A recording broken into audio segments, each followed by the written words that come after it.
সুপ্রভাত। কেমন আছো তোমরা সবাই? অনন্যার ব্লগসের আরও একটি নতুন ব্লগে তোমাদের সকলকে স্বাগত জানাই। আমি বেশ ভালোই আছি। আজ শনিবার, সকাল এখন 11টা মতো বাজে। আমি তোমাদেরকে সাথে নিয়ে ব্লগটা ঠিক এখন থেকেই শুরু করছি। আজ সকালে উঠে ব্রাশ করে ফ্রেশ হয়ে যোগা করেছি, তারপরে ব্রেকফাস্টটা সারলাম। তারপর যথারীতি সান্ত্বনা দিদি চলে এসেছিল আজ বেশ তাড়াতাড়ি। মা স্নানে চলে গিয়েছিল, আর আজকে সবজি কাটার সব দায়িত্বই সান্ত্বনা দিদি নিজেই নিয়েছিল।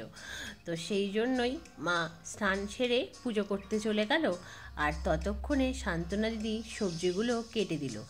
আমি শুধু বিছানাটা গুছিয়েছি, ঘরের আসবাবপত্র কিছুই আমার আজকে মোছা হয়নি। সান্ত্বনা দিদি সবজি কেটে দিতেই আমি চলে এলাম রান্নাঘরে। আজ মা ভাতের জন্য চাল ধুয়ে দিয়ে গেলেও ডালটা ধুয়ে দিয়ে যায়নি। আমি সেই জন্য ডালটা ধুয়ে ডাল বসিয়ে দিলাম। আজকে যেহেতু শনিবার, আজ তো নিরামিষ, সেই জন্যই আজকে তৈরি হচ্ছে অড়হরের ডাল। যদিও আমি অড়হরের ডাল একেবারেই পছন্দ করি না, কিন্তু মা ভীষণ ভালোবাসে, তাই ভাবলাম মা তো প্রতিদিন আমার জন্যই আমার পছন্দের রান্নাগুলো করে, আজ না হয় মায়ের জন্য মায়ের পছন্দের রান্নাগুলোই করলাম আমি। তো অ্যাজ ইউজুয়াল পনির তো রয়েছে, কারণ সেদিন তো পনির কিনে এনেছিলাম। সেই পনির তো ফ্রিজে ছিল, কারণ নিরামিষ ছাড়া তো সেভাবে দেখতে গেলে পনির খাওয়া হয় না। তো তারপর পনিরটাকেও রেডি করে নিলাম। এদিকে ডাল তো প্রায় হওয়ার দিকে, শুধু ডালটাতে সম্বারা দিতে হবে, ব্যাস এইটুকুই। আজকে তার সঙ্গে রান্না হবে কচুরলতির সর্ষে বাটা। এই কচুরলতি রান্নাটা আজকে আমি প্রথম করতে চলেছি। যবে থেকে রান্না শুরু করেছি কচুরলতি রান্না তো হয়নি, তো সেই জন্য একটু চাপে রয়েছি। তাই মাকে বললাম কচুরলতিটা লাস্টে করব, ততক্ষণে আশা করছি তুমি স্নান পুজো সেরে রান্নাঘরে চলেই আসতে পারবে। আমি একা একা প্রথম দিন কোনো রান্না করতেই সাহস পাচ্ছি না, আর পাইও না, সাহস পাওয়ার কথাও না। যদি রান্নাটা ভালো না হয়, এ বাবা, যত প্রশংসা পাচ্ছি বেশ ভালোই রান্না করিস তুই, তখন তো সব প্রশংসা বানের জলে ভেসে চলে যাবে। সেই জন্যই আমি আর রিস্ক নেইনি। যে রান্নাগুলো পারি, যেমন ডাল, পনির, উচ্ছে ভাজা, এগুলোই আগে করে নেব, ততক্ষণে মা চলে আসবে। মায়ের হেল্প নিয়ে কচুরলতিটা করে নেব। সেই মতোই রান্নাবাড়ি শুরু হয়ে গেছে। আর এদিকে দেখো মা চলেও এসেছে, মায়ের স্নান পুজো সব কমপ্লিট। বাহ, বেশ ভালোই হলো। আর আজকে সকাল থেকে সেই রকম রোদ ওঠেনি, কখনো মেঘলা মেঘলা, কখনো রোদ রোদ, এরকম চলছে, কিন্তু গরম তাই বলে কমেনি। বিভৎস ওয়েদার, অসহ্য গরম লাগছে। তো যত তাড়াতাড়ি রান্না কমপ্লিট হয় আর কি। আর দেখবে লক্ষ্য করে, নিরামিষ রান্না করতে গেলে এক পদে তো হয় না, 3-4 পদ তো হয়েই যায়, কারণ এমনিতেই নিরামিষ রান্না, কারোর মুখে তো সেভাবে নিরামিষ রোচেই না।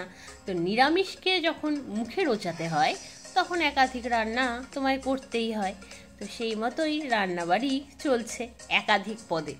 যেহেতু কড়াইটাকে ফাঁকা করতে হবে, রান্নাটা তাড়াতাড়ি করতে হবে, তাই পনিরের সবজিটাকে ওই বাটিটার মধ্যে ট্রান্সফার করে দিয়েছি। যেটুকু স্ট্যান্ডিং টাইমে 10 মিনিট মতো ফোটার কথা, সেটা ওই বাটিতেই রেডি হয়ে যাবে লো ফ্লেমে। আর এখানে আমি উচ্ছেটা ভেজে নিলাম। এখন তৈরি হবে মায়ের হেল্প নিয়ে কচুরলতির সর্ষে পোস্ত। যদিও কচুরলতিটা আগে একটু গরম জল করে ভাপিয়ে নিয়েছিলাম। আজ আমি তোমাদের সাথে শেয়ার করতে চলেছি এমন একটা বিষয়, সেটা হলো নিজেদের আত্মবিশ্বাসকে ধরে রাখার জন্য আশেপাশে থাকা নেগেটিভ পিপলদের থেকে দূরে থাকো। যারা নিজেরা কতটা সফল জীবনে আমি সেটা জানি না, কিন্তু তোমার জীবনে নেগেটিভিটি ভরিয়ে দিতে তারা একেবারেই সফল। তারা এমন কিছু নেগেটিভ কথাবার্তা বলে, সেটা শুনে তোমার মধ্যে থাকা পজিটিভিটি পুরোই শেষ হয়ে যায়। তখন তুমি ভাবতে থাকো, ও বাবা, উনি যেটা বলছেন সেটাই বোধহয় ঠিক। যেমন দেখবে, যখন কোনো মেয়ে আত্মনির্ভরশীল হওয়ার জন্য বিয়ের পিঁড়িতে বসেনি, তখন কন্টিনিউয়াসলি তারা সেই মেয়েটাকে বলতে থাকবে, কিরে, বয়স তো কম হলো না, বিয়েটা কবে করবি? আচ্ছা, ভালো কথা। মেয়েটি যদি সেই কথায় কান্না দিয়ে বলে, জীবনটা আমার বুঝবো আমি, তখন তারা বলবে বাবা কি মুখরা মেয়ে। আর যখন সেই মেয়েটা কোনো চাকরি পেয়ে যাবে তখন বলবে বাবা দেখেছো ঠিক একটা চাকরি জুটিয়েছে, কী করে যে জোটালো। আচ্ছা ভালো কথা। তারপর যখন সেই মেয়েটা বিয়ের পিঁড়িতে বসবে তখন তার হাজব্যান্ড কি করে, তার শ্বশুরবাড়ির পরিস্থিতি কেমন, ইভেন তাকে তার বাবা কী রকম গয়না দিল, আর সর্বশেষে খাবার নিয়ে সমালোচনা তারা করতেই থাকবে। আচ্ছা ভালো কথা। তারপর যখন সে মেয়েটা শ্বশুরবাড়ি যাবে তখন একরকম। যখন শ্বশুরবাড়ি থেকে এসে কয়েকটা দিন নিজের মা বাবার সাথে কাটাতে চাইবে তখন ও দেখবে সেই নেগেটিভ পিপলরা এসে শুরু করে দেবে, কিরে শ্বশুরবাড়ি থেকে কবে এলি, এতদিন এখানে কি করছিস, ফিরবি না। তাদেরই যেন সব চিন্তা, যেন তাদের বাড়িতে গিয়েই তুমি তাদের খাবারে ভাগ বসাচ্ছ। যাই হোক সে আলাদা কথা। তারপর বিয়ে 2-3 বছর, অতদিন যাবে না, 1-1.5 বছর পরেই বলবে, কিরে বাচ্চা নিবি না, বাচ্চা কবে নিবি, এ বাবা বয়স বেড়ে যাচ্ছে তো, বাচ্চা নিয়ে নে, বাচ্চা নিয়ে নে। তাদের কোনো কিছুতেই শান্তি হবে না, তুমি তাদের কোনোভাবেই সন্তুষ্ট করতে পারবে না। তো সেই জন্যই বলছি জীবনটা তোমার, বাঁচতে তোমায় হবে। তাই লোকের কথায় কান না দিয়ে নিজের জীবনে এগিয়ে যাও, নিজে যেটা ভালোবাসো সেটাই করতে থাকো। লোক তো বলবেই। কতদিন আগে সেই মুভিতে রাজেশ খান্না গানটা করেছিলেন বলো তো, কুছ তো লোগ কহেঙ্গে লোগো কা কাম হ্যায় কেহনা।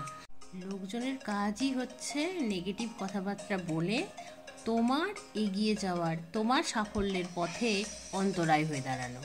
এছাড়া লোকজন দেখবে কিছুই পারে না। তুমি কিসে ভালো থাকবে তোমার মা বাবা ছাড়া সেটা কেউই বুঝবে না। আবার এটাও ঠিক কখনো কখনো এইসব নেগেটিভ লোকেরা আমাদের মা বাবাকেও কনভিন্স করে ফেলে। তো সেই জন্যই বলছি এই সমস্ত লোকেদের কথায় কান দিও না। নিজে যেটা ভালোবাসো, নিজের যেটা ভালো লাগে সেটাই করবে, কারণ জীবনটা তোমার। রাস্তায় চলতে গেলে গায়ে অনেক সময় ধুলো উড়ে এসে লাগে, সেই ধুলোকে আমরা মাখি না, ঝেড়ে ফেলি। তো সেইভাবেই এই সমস্ত নেগেটিভ লোকেদের কথা ঝেড়ে ফেলবে। হ্যাঁ, রাগ মেজাজ কোনোটাই দেখাবে না, শুধু পাত্তা দেবে না, এটাই করবে। আমি এটাই করে থাকি। তোমাদের সাথে গল্প করতে করতে রান্না কমপ্লিট হয়ে গেছে, লাঞ্চ হয়ে গেছে, তারপর ছাদে জামা কাপড় তোলা হয়ে গেল, গাছে জল দেওয়া হয়ে গেছে, সান্ধ্যকালীন চাও খেয়ে নিলাম। এখন টাইম ডিনারের, তাহলে ডিনারটা সেরে নিই। খেলা দেখতে দেখতে ডিনারটা করলাম। তারপর তো এমন পজিশন হয়ে গেছিলো ক্রিকেটের, মনে হয়েছিল সাউথ আফ্রিকায় বোধহয় জিতে গেল, ইন্ডিয়া বোধহয় হেরে গেল। যাই হোক, প্রচণ্ড টেনশনকে চেপে রেখে খেলাটা দেখেছি, শেষ অবধি আমরা জিতেছি। ইয়ে 17 বছর পর, 2007 সালের পর আমরা আবার T20 ওয়ার্ল্ড কাপ জিতলাম। খুবই আনন্দ হচ্ছে, মানে এত আনন্দ হচ্ছে যে বলার ভাষা নেই। আর প্রচণ্ড টেনশন করেছি বলে ভীষণ মাথা যন্ত্রণা করছে। তো তা সত্ত্বেও আমি ওয়ার্ল্ড কাপ ট্রফিটা নেওয়া পর্যন্ত, বলতে প্রেজেন্টেশন সেরিমনিটা পর্যন্ত দেখলাম। এখন তো ঘড়ির কাঁটা 12:30 পার করে গেছে, তাই ভাবছি এখন শুয়ে পড়ি, মাথায় একটু বাম লাগাতে হবে, ভীষণ মাথা যন্ত্রণা করছে। তাহলে আজকের মতো আজকের ব্লগটা আমি এখানেই শেষ করছি। আবার তোমাদের সঙ্গে দেখা হবে খুব শিগগিরই অন্য একটা ব্লগে। সবাই খুব ভালো থেকো, সুস্থ থেকো, সাবধানে থেকো। আর আজকের ব্লগটা কেমন লাগলো অবশ্যই কমেন্টে জানিও। ভালো লাগলে একটা লাইক করে দিও। আর তোমরা যদি চাও তাহলে অনন্যার ব্লগস চ্যানেলটাকে সাবস্ক্রাইব করে দিও। তাহলে আজকের মতো চলি, গুড নাইট, বাই বাই।